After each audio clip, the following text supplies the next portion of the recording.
ভালো তো সব ভালো, হিসাবে গন্ডগোল, আপনার সব কিছুতেই গন্ডগোল শুরু হয়ে যাবে।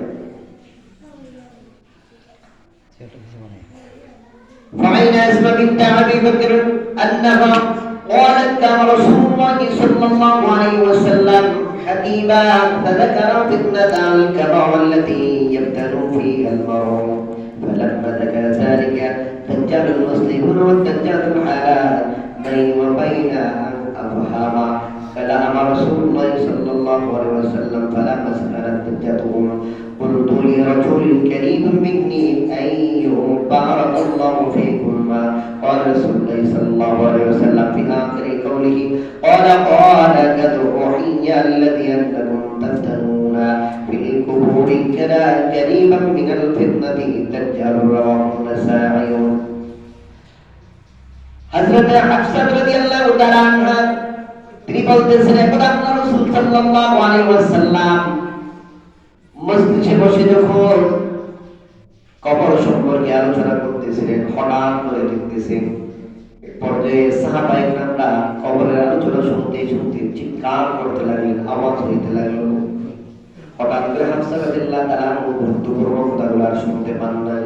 সাহাবীকে জিজ্ঞাসা করলেন ডাক দিয়ে, ও সাহাবী, সর্বশেষ আল্লাহর নবী কি কথাগুলো বলেছে একটু জানতে চাই। সাহাবী ডাক দিয়ে বলে, আল্লাহর নবী বলে দিয়েছেন কবরের মধ্যে এমন একটা যন্ত্রণা শুরু হয়ে যাবে, একটা ফিতনা শুরু হয়ে যাবে, সেই ফিতনাটা দুনিয়ার দাজ্জালের চাইতেও আর কঠিন ফিতনা হয়ে যাবে। জোরে বলে নাউজুবিল্লাহ। এই বাবারা ভাইরা আমার, যারা মুমিন হবে তাদের জন্য কোনো চিন্তা থাকবে না, টেনশন থাকবে না, তাদের কোনো চিন্তা থাকবে না। তিনটা প্রশ্নের জবাব সঠিকভাবে দিয়ে দেওয়া হবে। আর আল্লাহর তরফ থেকে বেহেশতি বিছানা দিয়ে তার সেবাযত্নে লিপ্ত হয়ে যাবে। আর যদি আপনার আমার কবরের হিসাব পুরো যদি কঠিন হয়ে যায়, গন্ডগোল হয়ে যায়, আপনার জন্য জাহান্নামে ফেরেশতা চলে আসবে। আর জাহান্নামে ফেরেশতারা আস্তে আস্তে চিৎকার করবে, জাহান্নামের আওয়াজ হয়ে যাবে। যেই ব্যক্তি জাহান্নামে গইবে ওই ব্যক্তিরও আওয়াজ হয়ে যাবে। চিৎকারের মধ্যে একটা গন্ডগোল শুরু হয়ে যাবে। ওই গন্ডগোল দুনিয়ার কেউ দেখবে না, কেউ শুনবে না, একমাত্র দুনিয়ার সকল পশু পাখি শুনবে, মানুষ আর জিন ছাড়া সবাই দেখবে। জোরে জোরে বলি সুবহানাল্লাহ। বাবারা ভাইরা আমার, কবর বড় কঠিন জায়গা, বড় কঠিন জায়গা। ওই জায়গার জন্য আপনাকে আমাকে প্রস্তুতি গ্রহণ করতে হবে। দুনিয়া থেকে খারাপ কাজকে বিতাড়িত করতে হবে, হারাম গুলো ছেড়ে দিতে হবে, হালাল দিয়ে নিজের জীবন সাজাইতে হবে, আমার নবীর দেখানো পথ অনুসরণ করতে হবে, আল্লাহর হুকুম আহকাম গুলো মানতে হবে।